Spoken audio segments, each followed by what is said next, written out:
In addition to many kangaroos, Kangaroo Island also is the home to the koala bear. Now he's a dear little fella. He takes a bit of finding in the trees, but when you do, he sits and watches you. In fact, he spends most of his life asleep.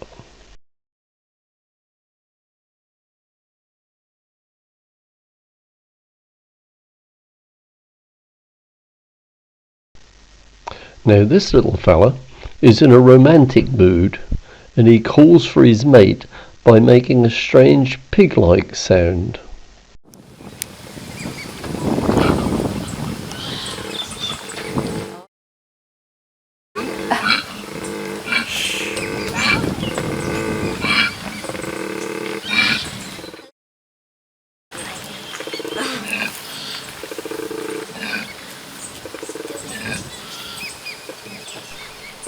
Rather than risk cramping his style, we moved on to see some rather lazy sea lions on the beach.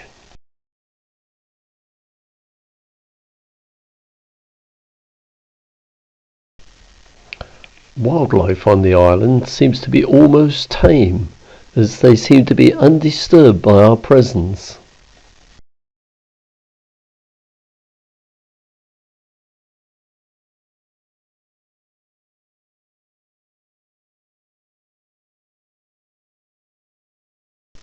We leave Kangaroo Island to start our trip along the Great Ocean Road via the hills known as the Grampians, which is a very beautiful wooded area up in the hills.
At Port Fairy, we see a local wedding, and in true Australian style, the groom is dressed in shorts.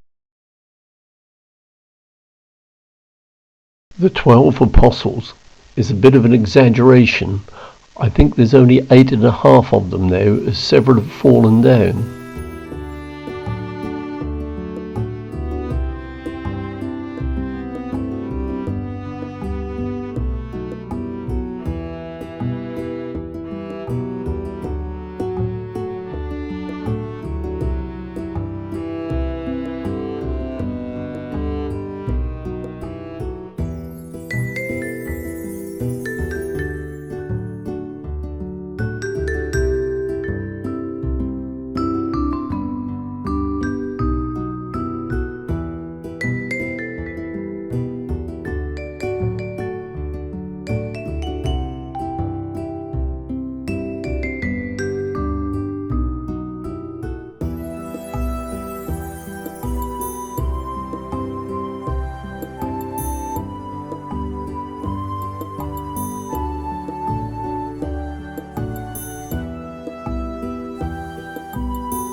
Moving right along, we call in at Sydney and have a tour of the harbour before heading off to Lord Howe Island, which is a tiny dot in the ocean about 500 miles to the east.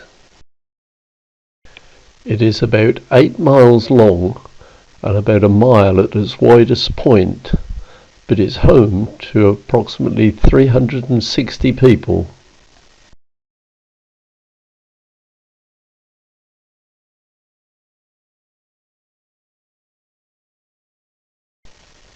As there are no snakes or land animals, it's an absolute haven for birds.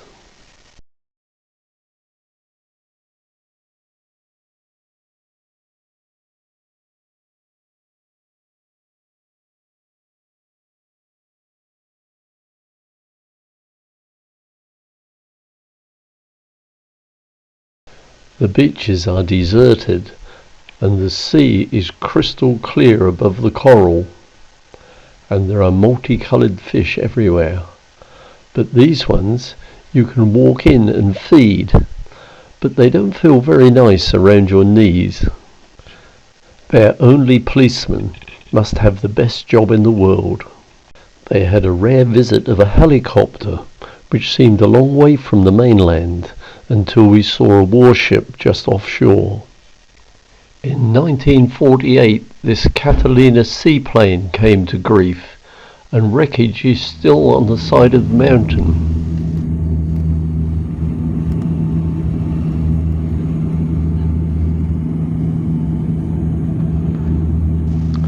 I am pleased to say that our flight fared much better, and we had this beautiful view of the island as we flew over.